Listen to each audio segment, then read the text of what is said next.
બાપાને ભવિષ્યમાં કેવી રીતે યાદ રાખે આ શ્રદ્ધાંજલિ કાર્યક્રમ આપણે કર્યો। આ કાર્યક્રમ 24 કલાક પછી પૂરો થઈ જશે, લોકો પોતાના કામે લાગી જશે, જીવનની બીજી બધી જે બાબતો હોય એમાં વ્યસ્ત થઈ જશે, નવી પેઢી આવશે, કોઈ કેશુ બાપાને ઓળખશે, કોઈ નહીં ઓળખે, એક જનરેશન નવી આવી જશે તો પૂછશે કે ભાઈ કોણ હતું આ કેશુ બાપા, તો કે મુખ્યમંત્રી, એનાથી વિશેષ કોઈને ખબર નહીં હોય। ત્યારે એક સૂચન જાણવામાં આવ્યું છે, બાર પ્રદર્શનમાં પણ છે કે કેશુ બાપાના નામ સાથે સુરતના આઉટર રિંગ રોડનું નામ જોડવામાં આવે, કે Keshubhai Patel outer ring road એવું નામ આપવામાં આવે।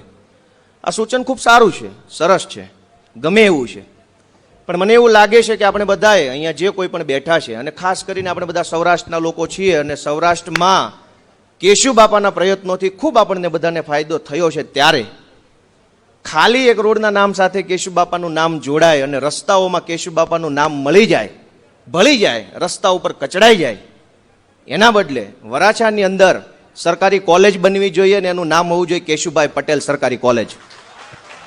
આર્ટ્સ, કોમર્સ ને સાયન્સની સરકારી કોલેજ વરાછામાં બને, કેશુભાઈ પટેલ કોલેજ।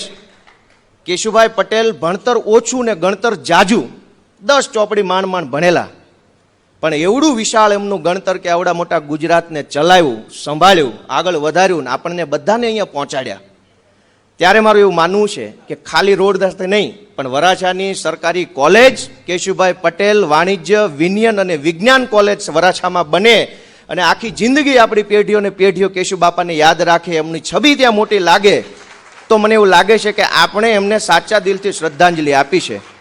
આ મારું વક્તવ્ય હું રજૂ કરું છું કે કેશુ બાપાનું નામ આવી રીતે ગુજરાતની અંદર જોડાય, સુરત સાથે જોડાય, સૌરાષ્ટ્રવાસીઓ તમામ જ્ઞાતિના વિદ્યાર્થીઓ એ કોલેજમાં ભણે અને કેશુ બાપાનો આભાર માને, એવી વ્યવસ્થા થાય, એવી આપણા સૌની લાગણી અને ખાસ મારી લાગણી છે, હું વ્યક્ત કરું છું।